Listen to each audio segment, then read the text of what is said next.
नमस्कार प्रणाम। हम गोपाल कृष्ण मिश्रा। आज का प्रश्न है कि मनुष्य का कल्याण कैसे हो। इसी विषय पर हम लोग 5 मिनट चर्चा करेंगे। कल्याण शब्द एक ऐसा शब्द है कि जब कोई भी व्यक्ति सुनता है तो वह कल्याण की कामना करता है। और आज जो इतने जो एन केन प्रकार एन हो रहे हैं, लाखों करोड़ों अरबों रुपए जो लुटाए जा रहे हैं, यह भी कल्याण के नाम पर ही लुटाए जा रहे हैं कि कल्याण किया जा रहा है या कल्याण अपना कल्याण चाहते हैं। तो नहीं, यह कल्याण नहीं है, यह सेवा है। लेकिन सेवा भी कब मानी जाएगी? जब आप निष्काम भाव से आप उसमें लगेंगे और लगाएंगे। निष्काम बोले तो कोई भी आपको उससे अपेक्षा नहीं रखनी है कि मैं ये कर रहा हूँ तो हमको ये होना चाहिए, मैं ये कर रहा हूँ तो हमको ये होना चाहिए। और जिस समय में अगर इस तरह के आपके मन में विचारे आ गए, भाव आ गए, समझिए कि आपका वहीं से सब निरर्थक हो गया, सब व्यर्थ हो गया। कल्याण केवल और केवल मनुष्य स्वयं से स्वयं का कल्याण कर सकता है। बाकी दुनिया के जितने जो नजर आ रहे हैं, यहाँ तक के कि पंडा पुजारी से लेकर मंदिर से लेकर माने आप जहाँ जहाँ जाते हो, कोई कल्याण करने वाला नहीं है। क्यों? क्योंकि आपने तो खुद का कल्याण नहीं चाहा तो आपको भला कौन कर सकता है। इसलिए बंधुवर, यदि कल्याण चाहते हैं तो उसके लिए स्वयं से आपको अपने अंदर में उस विचार को प्रकट करना होगा, उस भाव को प्रकट करना होगा। और जब वो प्रकट होगा तो जिस तरह से कोई बीज जब हम पृथ्वी के अंदर डालते हैं तो चंद दिनों के बाद वो खिलता है, यानी प्रस्फुटित होता है। उसी तरह से जब आप अपनी कल्याण के बारे में स्वयं पर विचार करेंगे तो आपके अंदर ज्ञान प्रस्फुटित होना शुरू हो जाएगा। और यही ज्ञान जो है आपको कल्याण की ओर ले जा सकता है। तो ज्ञान भी कई प्रकार के बताए गए हैं, जिसमें सामाजिक ज्ञान है, आध्यात्मिक ज्ञान है, खगोल विज्ञान का ज्ञान है, ब्रह्मांड का ज्ञान है। माने ये सब चीज़ जो है अनंत है और किसी एक को पकड़ना पड़ेगा। और जब तक किसी एक को आप पकड़ोगे नहीं तब तक कल्याण संभव नहीं है। तो अब पूछेंगे आप कि तो इस कल्याण के लिए हमें क्या करना चाहिए? तो कुछ नहीं, इसमें तो रुपए पैसे की आवश्यकता है ही नहीं, कोई पैसे की जरूरत नहीं है।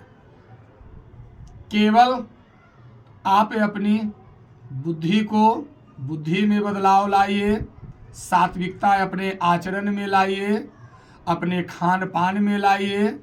और अगर ये सब चीज़ें आप लाते हैं तो जैसे जैसे आपके शरीर में घुलेगा मिलेगा, यानी जैसे आप सात्विक भोजन शुरू कर दिए तो आज जो आप भोजन करते हैं, डॉक्टर बोलता है कि आज जो आप भोजन करते हैं वो ठीक आज के 21वें दिन खून बनता है। तो उसी तरह से ऐसा नहीं कि हमने आज से सब चीज़ छोड़ दिया, मांसाहार छोड़ दिया, तो मैं कल के डेट में कहूँगा कि अरे हमें कुछ बदलाव आया नहीं। यूं ही और इतनी जल्दी भी नहीं बदलाव होते हैं बंधुवर। तो जिस तरह से एक दिन का किया गया भोजन 21वें दिन आपके शरीर में रक्त का निर्माण करता है, ठीक उसी प्रकार से यह जो सात्विकता जो है, आहार की शुद्धता, वाणी की शुद्धता, विचार की शुद्धता, ये सब जब आप लाएंगे तो धीरे धीरे धीरे धीरे वो स्वयं आप महसूस करना शुरू कर देंगे।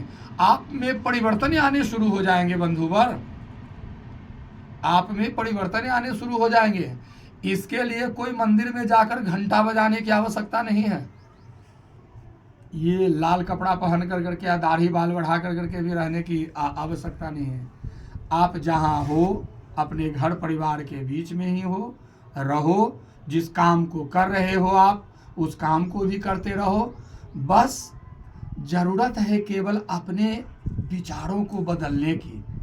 ये जो विचार जो उत्पन्न हो रहे हैं मन में, जैसे बताया जाता है कि 1 मिनट के लिए यदि आप आंख बंद करते हैं तो नेत्रों के बंद होते ही आपके दिमाग में अनेक प्रकार के विचार उत्पन्न हो जाते हैं, विचार आते हैं। यही विचार, इसमें अच्छे और बुरे ये दोनों तरह के विचार हैं। तो अच्छे विचार आपको आगे की ओर ले जाएगा और बुरे विचार जो है जो आपका पतन भी कर सकता है।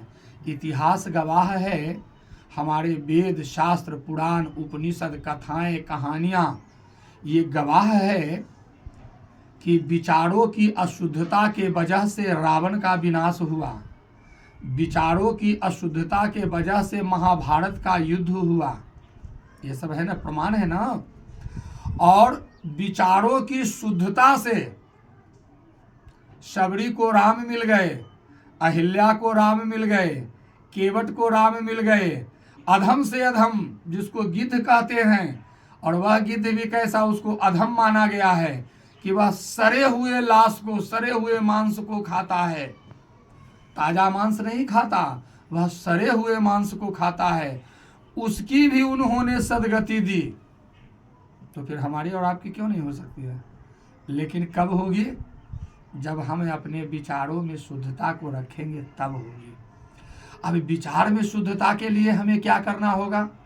तो हम तो पहले ही बोले, हमारा प्रत्येक वीडियो जो भी आता है मोटिवेशनल ही आता है और शिक्षाप्रद रहता है। यदि आप उसको अच्छे तरीके से देखते हैं, सुनते हैं, तो सुनेंगे तो समझ में आएगा। क्योंकि हम वो वेद की भाषा में नहीं जानता, मैं वेद से नहीं चलता हूँ। मैं आपके बीच, आपके समक्ष आम भाषाओं में, अगर वेद की भाषा में बोलना शुरू कर दूं तो आपको समझ में नहीं आएगा बंधुवर। इसलिए आम भाषा और एकदम सरल भाषा में, सरल शब्दों में समझाने का प्रयास करता हूं, जिससे कि आप हमारे द्वारा बताई गई बातों को समझेंगे। और मैंने कहा भी है कि ऊपर उठने के लिए रुपए पैसे धन और दौलत की आवश्यकता नहीं है, केवल एक कोशिश से आपका भविष्य बदल सकता है। अब भविष्य बदल सकता है तो आप ये मत समझेंगे कि नौकरी लग जाएगा, बीवी के भी नौकरी लग जाएगा, बाल बच्चा के नौकरी लग जाएगा, नातियों पोता, अरे वो तो अलग बात है। ऊंचा उठने का मतलब कि आपके अंदर का अध्यात्म, आपके अंदर का ज्ञान, आपके अंदर का गुण धीरे धीरे धीरे धीरे प्रखर होते जाएगा, तीक्ष्ण होते जाएगा, शार्प होते जाएगा, जिससे आप अपने आप से तो संतुष्ट होंगे ही होंगे, आपके अपने के साथ साथ घर परिवार, गांव, टोले मोहल्ले और आपके विचारों से, आपकी भाषा से अच्छे जो विचार आप प्रकट करेंगे, उससे देश, राज्य, समाज, इन सब में आपका नाम होगा, यश होगी, कीर्ति होगी। उसी को उत्थान कहा गया है, यानी आगे की ओर बढ़ना कहा गया है। बढ़ने का ये मतलब नहीं हुआ कि 4 किताब बना लिए, 2-4 करोड़ बैंक में जमा कर लिए, हो गया। अरे ये दुख का कारण है, इसको समझो आप। ये जितनी जो आवश्यकता, अभी जो मनुष्य की आवश्यकताएं बढ़ी, तो आवश्यकताएं बढ़ी तो निकाला गया क्या, आविष्कार किया गया।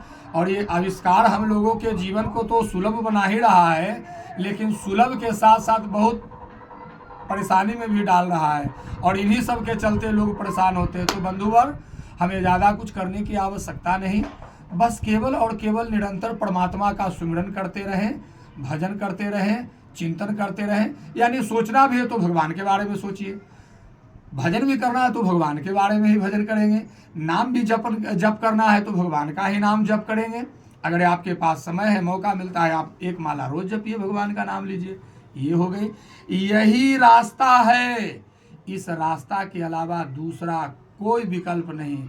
चाहे आपने लाखों नहीं, करोड़ों नहीं, अरबों खरबों इकट्ठे कर लिए, लेकिन आपको मंजिल तक केवल और केवल पहुंचा सकता है वह आपके द्वारा किया गया कर्म, आपके द्वारा किया गया धर्म।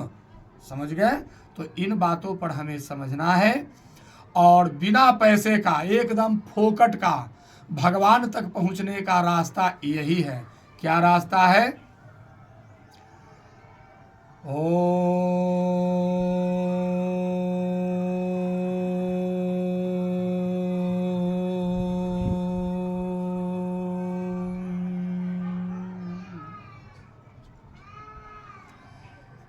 यही मैंने एक दवा बताई है आप सबों को बंधुवर।